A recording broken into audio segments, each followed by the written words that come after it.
We'll be joined on stage by Alexa Koenig, who you've all met earlier, from UC Berkeley. We'll be joined by Sam Gregory from Witness, and Milena from Amnesty International.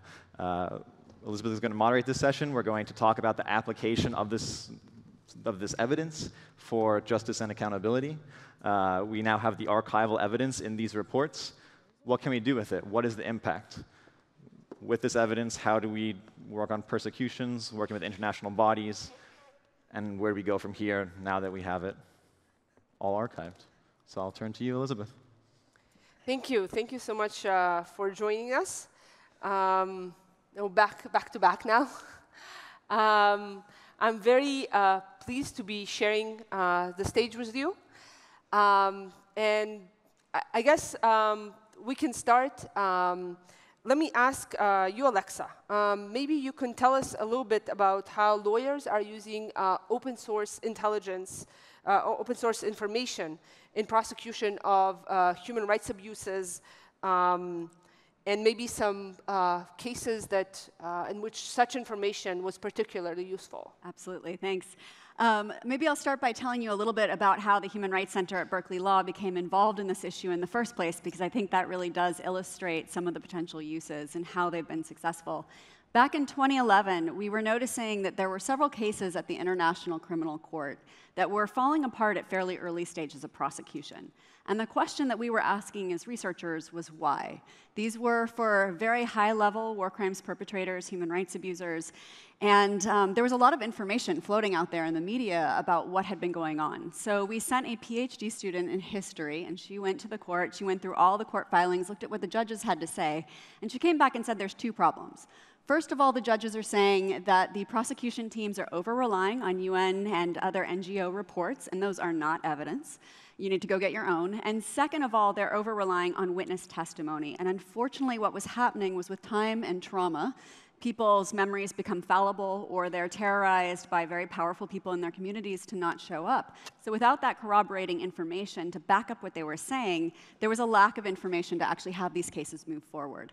So what we began to do was host a number of conversations that Witness has been engaged with for years, that Amnesty has also been working on, to look at the ways that new and emerging technologies have been helpful to get this supporting information. When you're dealing with a human rights case or an international war crimes case, there's really a gold standard around the buckets of information you want to collect. The first is, of course, that witness testimony that is the beating heart of any of these cases. It's the reason you're doing this work. The second, though, is the physical evidence, the gun, the bloodstains, et cetera, that can support the narrative of what happened. And the third is documentary information. And that documentary information seemed like a particularly rich source of information, particularly as we were seeing the proliferation of the smartphone across the globe and the new opportunities with the social media platforms, et cetera, and new mechanisms of information sharing to know what was happening in parts of the world that were difficult for outsiders to access.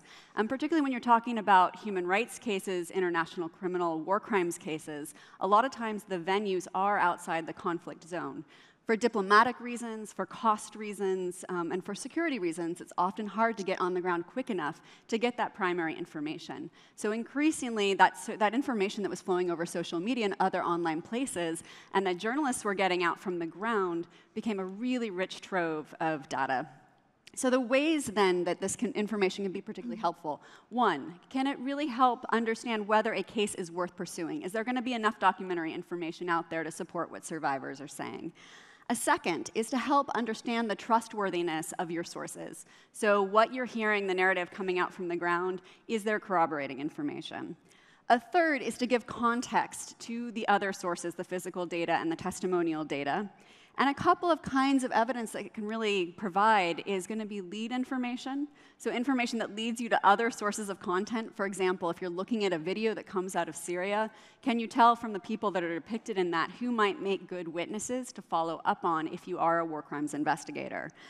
The second bucket of evidence that's really helped that this open source content is helpful for is linkage evidence. When you're dealing with international courts in particular, the goal is to go after the highest level, most responsible person, which usually means the commanding generals or the presidents of countries. In order to do that, you have to link the atrocities on the ground to that person, and that person often wasn't the trigger puller. So you need, one of the great things about social media is it's set up to be a network and to show a network of relationships. And there seemed, particularly back in 2012, 2013, 2014, a rich opportunity to show those relationships and build that chain all the way to the top. There are 3 cases I'll just mention super quickly that have become milestones, at least at the international level. The first is the Almaty case at the International Criminal Court. That was a case for the destruction of cultural heritage property in Mali. In that particular case, there was an enormous geolocation report that was filed as a form of evidence to basically show where a series of videos showing the actual destruction of the property had taken place. And I think many of us in the international human rights and war crimes communities were super excited to see how the judges took in that information and whether they saw geolocation reports as helpful to their fact-finding. Unfortunately, in that case, Almaty pled guilty, and so we never got to a deep scrutiny of that information, but it was a promising first step. The second was the Al-Warfali case, dealing with extrajudicial killings in Libya. In August 2017, the International Criminal Court, for the first time, issued an arrest warrant based predominantly on videos from social media, and particularly videos from Facebook. This was particularly important because the ICC had not yet used social media-derived content for a warrant, and they issued a second warrant in July of 2018. So that case is yet to play out in its entirety, but I think it's another promising step for the utility of this content. And in that case, some of the information that was helpful to contextualizing this was gathered by outside open source investigators. The third example that I'll give is we worked with a human rights law firm in the Bay Area. And one of the big issues there was we had been given a trove of video content that was from closed sources, and we'd been asked to verify that content.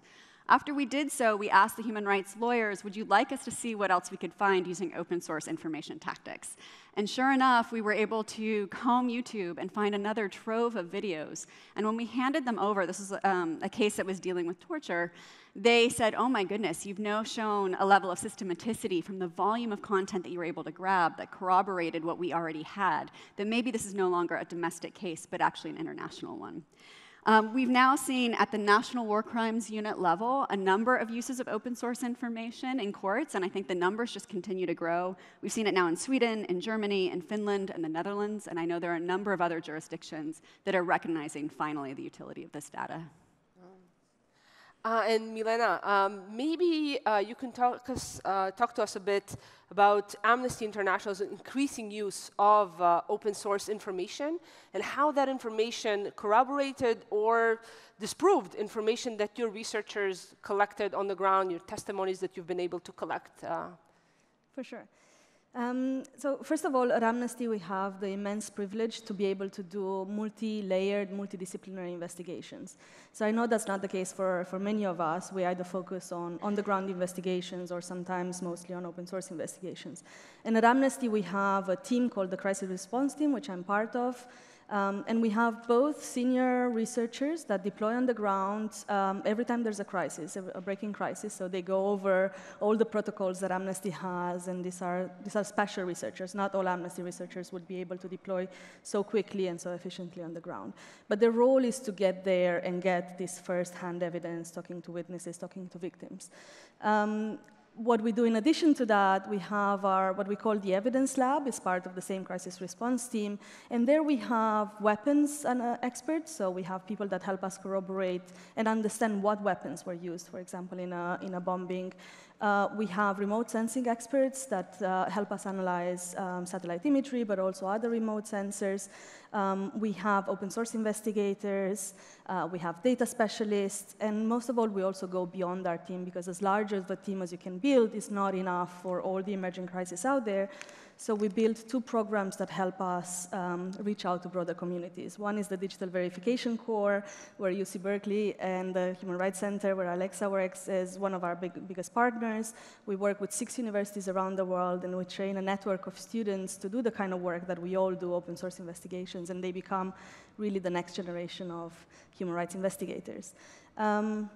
And we also have a crowdsourcing project called Amnesty Decoders, where we engage tens of thousands of volunteers around the world, digital volunteers, that help us do research at incredibly large scale. So while our team would be able to look at, I don't know, 10, 100 cases, our volunteers around the world can help us cover everything, exhaustively almost. So that's really exciting how we work. I think we're bringing an interesting model into the open source investigations. Now, let me give you two examples of when open source helped us corroborate and when open source helped us disprove testimonies. And that's really important for us. The modus operandi and the most important value for us is that no single piece of evidence is enough on its own. We corroborate, triangulate, and make sure that things match up, and if they don't, we simply don't use it. We have a high threshold of evidence because what we do is not just with a divulgative purpose. We do it because we want to achieve some change. So what Amnesty does is research and investigation, advocacy and campaigning on the basis of that, and we always have an objective for change. We go after governments, after businesses, to get them to change what they are doing.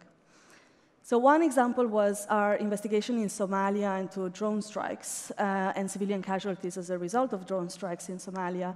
It's an incredibly hard place to research. It's held by Al-Shabaab. There's no internet penetration. People are not allowed to have devices. There's no Twitter reports. We were able to find only 11 images on social media, so it's that bad, that scarce information. So our researchers deployed. They couldn't go, of course, to the Al-Shabaab held territory, so they got people to come to Mogadishu to talk to our researchers. Incredibly dangerous travel for people to come to Mogadishu, traveling through places that were mined and so on. We interviewed about 100 people. Out of those, about a third we could corroborate with additional information. We could see the craters they were talking about in satellite images. We could corroborate the time, the place, the location, the type of drone, and whatnot.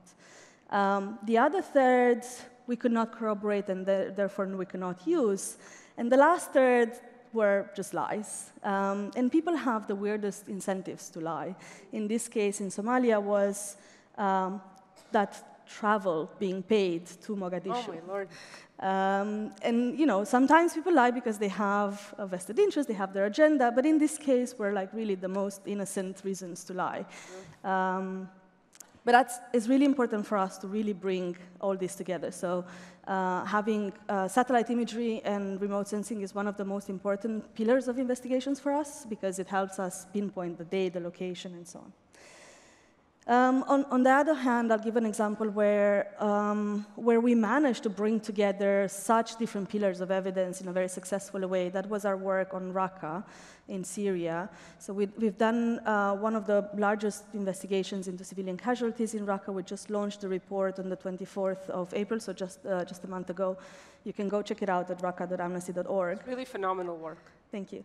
And there we worked, of course, we had our open source investigator on the ground, my colleague Donatella Rovera. She's an incredible woman who, if you don't follow her on Facebook or Twitter, do, please. She's been there 5 times. She talked to 500 people altogether. She visited hundreds of strike locations and gathered evidence, including analysis of weapons, analysis of remains of ordnance, and so on. We worked as well with Airwars that brought open source reports of civilian casualties gathered from all platforms in real time, archived in a database organized by incident. We brought remote sensing analysis of satellite imagery done by 4,000 people from around the world who looked at over 11,000 buildings in Raqqa to establish when they were destroyed. And we worked with the Digital Verification Core, where the students combed through social media and found every single video that was shot in Raqqa at the time to understand whether those videos depict cases of civilian casualties. So we put together this really comprehensive report based on all these pillars of evidence to show how civilians were killed indiscriminately in Raqqa using weapons that should have not been used in an urban context. Thank you. Thanks. So Sam, the video in my presentation that I showed the incendiary weapon attack, was sent to me privately by the person who filmed it, because when he uploaded it to YouTube, and a lot of other people uploaded it to YouTube, YouTube decided to delete the video. And multiple videos documenting war crimes in Syria are now lost. There is no backup. That's it. It's gone. Could you maybe talk a little bit about that phenomenon? What is behind it? What are lawyers doing to tackle this issue, to preserve video evidence, other type of evidence, and what are you doing to help them in this effort? Sure. I might try standing up if that's okay. I see Milena and Alexa a lot, so I'm going to maybe try and talk to you guys if that's okay. Can I do that? Go ahead. So I actually want to take a step back first and talk about stages that activists can do to preserve footage, and then I'll talk about what the platforms can do. Because I think before we start worrying about what the platforms can do, we need to think first about the stage of what is it we can support people on the ground to better gather evidence and then document and preserve it themselves. Because I think that's the question, is like we need autonomy on the ground as well. And I really appreciated you talking earlier about the people you work with inside Syria, because I think there can be a very distant sense in this community that we're observing people from the outside, and almost all of Witness's work is supporting people who are directly documenting themselves. And I think the first stage, and it really relates, and it came back to some of the early meetings that Alexa and others helped coordinate, was, I hesitate to use the word garbage in, garbage out. One of my colleagues said that to me, and I said, that's a terrible phrase, but there is a very significant question about how you create strong material from the get-go that, if you're thinking of it from an evidentiary point of view, can be valuable.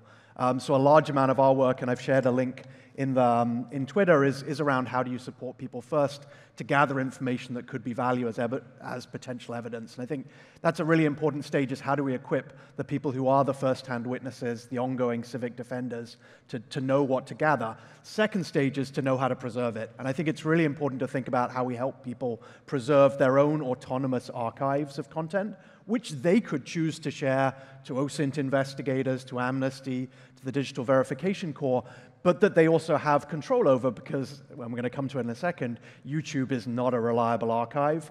So there's a big strand of our work, which you can go to archiving.witness.org, and you'll see there it's really focused on how do you help people preserve the footage in the way it can be valuable, because just downloading a video from YouTube is probably not good enough. If you're going to try and use it in an evidentiary context, you're losing so much of the metadata, so much of the context. So how do you help people have their own archives that have the information in it, that has the surrounding information, that is actually cataloged in a way that isn't like many of our photo collections, which is like, I have no idea what I have. I wonder if I have something useful. So I think those are the preliminary stages. And then there becomes the question that, of course, not everyone knows to keep their own archives, and we put it on YouTube. And I think there is something really important that happened, and you highlighted it there, which is particularly about a year and a half ago, when YouTube launched its new machine learning approach to looking for terrorist content, they basically swept through, particularly the archives of Syrian war crimes content, and they took down so many of the key channels, and many of you will be familiar with this. I don't think this is necessarily news, like Violation Documentation Center, Sham News, others like that. But this wasn't the first time that this had happened. It happened on an ad hoc way. I remember we used to work with content from the Green Revolution in Iran, and when we looked back at the content we'd archived on a human rights channel, a third of it had gone. Now, a lot of that was taken down because people had privacy reasons. So I think we have to be careful to distinguish between YouTube taking down content and people choosing to say, wait a second, my life circumstances have changed. Raises all the ethical questions of whether you should use that if you've held onto a copy. But the YouTube one is just the question, it's because of this pressure to counter-extremist content pressure that governments are placing, some public pressure to deal with this graphic violence content. They're implementing solutions that are AI-based solutions that sweep through content and have no way to discern between graphic violence and content shared as war crimes evidence. And it's a huge problem. The people who've been at the forefront of this, I want to particularly name-check groups like Syrian Archive, who many of us work with, who've been tracking over 1 million videos from Syria, saw these hundreds of thousands of videos come down, have really contributed to restoring, I think it's about 200,000 of them in the last year. The real problem, though, is there's still a lack of accountability at the big companies like YouTube for this happening and for their role in protecting this content, helping it stay online, right? Because a lot of it should stay online if it's war crimes evidence, or protecting it if they're going to take it down. And honestly, I don't think they've given any good responses so far. They've restored on an ad hoc level. They've talked about solutions that could enable individuals and organizations to protect their content, but they're not making, for example, the algorithms that take this down any more transparent. So our ability as civil society to do anything about that is purely at their discretion. And so I think I wish we could say a better story. There's restoration of footage, but I think there's a lot more to do. Thank you. So now we'll go to the audience. If you want to ask a question, please stand up, and a person with a mic will approach you. And please introduce yourself when you ask a question.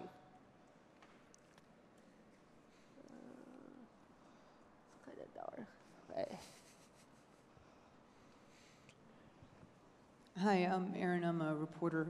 I'm just wondering, you mentioned something about metadata in these videos and YouTube's takedown. Has there been any real substantive conversations regarding, working with some of these platforms to preserve some of that metadata so that it makes verification purposes, verification easier for people like me working on social news gathering?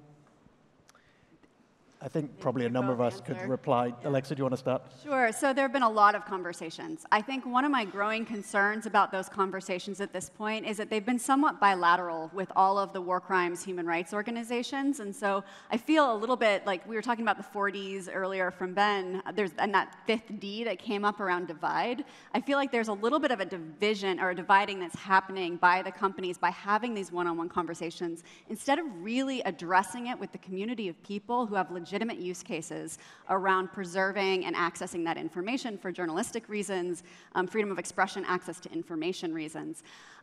With each of the platforms, I think they've taken a very different perspective on the potential utility of this information, and depending on the perspective they take, I think the opportunities for engagement are very different. For example, from Facebook, historically, one of the things that we've seen is sort of more of a law enforcement issue, at least in the war crime space. So the teams that we've dealt with have been very different than, say, at YouTube, where I think it's often been dealt with at the policy level and also at the operations level and also at the product development level. I think one of the trends that I've seen is a desire on the part of companies, understandably, to automate some of the detection process of the footage that might have value as war crimes evidence. The problem with that is that I think knowing what will be useful it doesn't look like anything consistent. It could be two people in a cafe having a cup of coffee that provides the linkage between two actors. So I do think the automation of that is tricky. Milena, maybe you can address the third question? Yeah, I was thinking about that.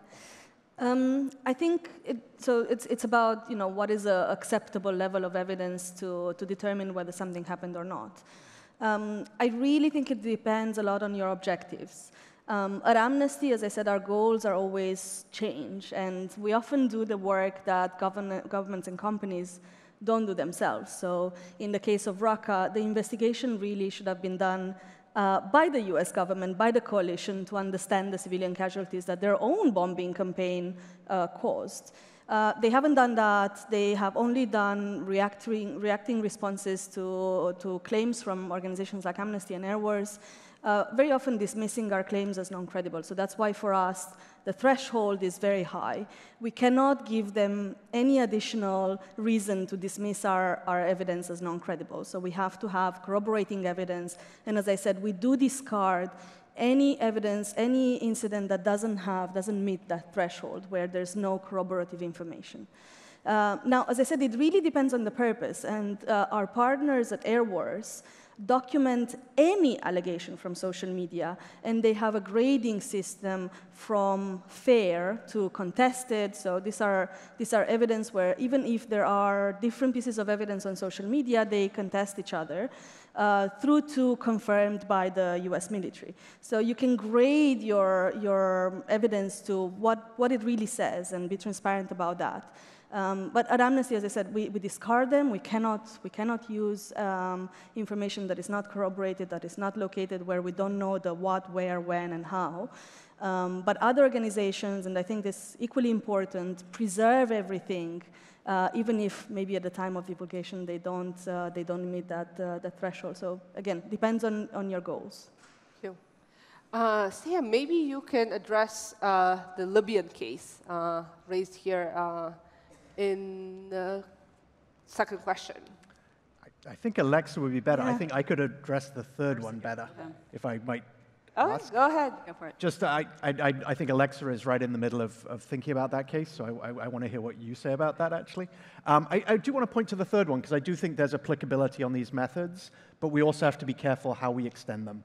So it's actually, I want to raise this point. So we do a lot of work around how people document rights violations in contexts like police violence, particular work at the moment that's in with favela-based communities in Brazil who document. And I think there's some applicability of some of the principles, right? You're looking at how do you see patterns, how do you understand what stands up as evidence as well, particularly if you're looking at that. I think what is particularly elevated in that are the risks to people that you can create around it. So I would give an example in the sort of favela-based crime documentation context there, that people who are identified as sharing footage and then elevated in profile, who are not aware of the risks, face extreme retaliation by the authorities. And it goes back, and I've referenced in my Twitter a resource we have called the Ethical Guidelines on Using Eyewitness Video, which looks a lot at really the responsibility of this community not to increase risk, yes, for people filmed, for filmers, and for the community around them. And I think when we apply these techniques and we're not thinking about that, there's a real risk. So I think we do this, but I want to just remind people always to think, you know, what are the unintended consequences if you're not connected to an understanding of how it will change the risk parameters for people, which obviously applies in war crimes settings as well, but it often feels more visible, the risk there, while in fact in community-based settings like police violence, it's really very complicated. Maybe I hit the second one. Yeah. So I absolutely believe it's a harbinger of things to come. And there's a few reasons why I think that. One is as we look at the penetration of new digital technologies in disparate parts of the globe that have been hit by conflict, I think we're seeing an increased understanding in different jurisdictions about the utility of this to support witness testimony in particular. There's a few resources that I think are particularly helpful for individuals who are really wondering how their open source investigation techniques can be helpful and how they can think about legal accountability in this space. One, the video is evidence guide. I think if you actually think of us as links in a chain through our organizations, even though we do overlap a bit, I think witness training people on the ground around how to capture the kinds of information that's helpful to courts. I think a big misunderstanding is people think you want to get the dead body or the bomb, when oftentimes it's the surrounding context, and I think that video as evidence guide is crucial for that. I think then, too, you've got to look at the driving of political will, and I think that's where groups like Amnesty and the documentation they're doing with open source content becomes really critical to get the political momentum to ultimately drive these arrest warrants. And I think we're seeing that system become more efficient. One of the things we're working on right now is the development of an international protocol on open source information. What it's intended to be is a guide to help people who are gathering open source content understand what they need to be doing at early stages to capture and preserve that information in ways that will be helpful to courts if they want that information to eventually get into courts. And that's often a big if. The other thing we're really trying to work on is that in order to make this effective as an ecosystem, we have to better train lawyers, many of whom do not have formal mechanisms for learning how to use these open source techniques. We also, though, have to train the end user, the judges, who are going to have to decide, you know, kind of what do I do with this? I think there's really two risks with open source information with judges. One, that the judges are going to look at the information gathered with these new technologies, and they're either going to say, wow, this is so convincing, they overweight and overvalue that content in their determination. And the second, of course, is that they're going to go, I don't know what you guys are talking about and what you just did, and I have no way to assess that, so I'm going to basically disregard it when I'm making my determination. One of the things we're hoping to do is launch in December a new course with the Institute for International Criminal Investigations to ultimately be able to train people who are open source investigators on some of the legal considerations that they need to be baking into their understanding to ultimately make this effective. Thank you. Any other questions from the audience?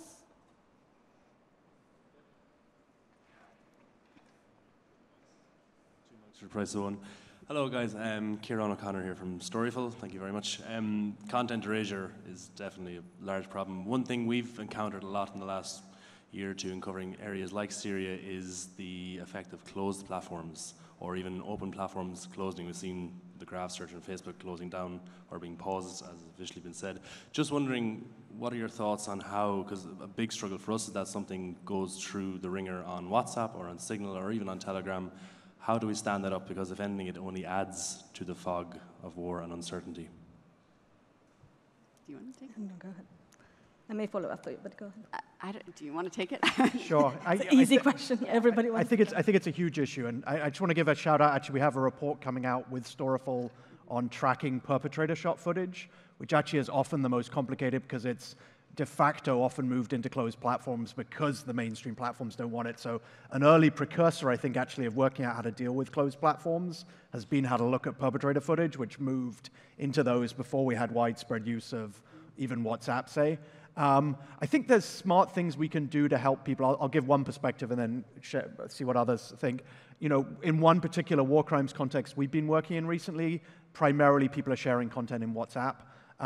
So a lot of it has actually been helping people think how to save content out of WhatsApp with as much information as possible surrounding it. There's a very particular problem in WhatsApp that videos disappear after 30 days.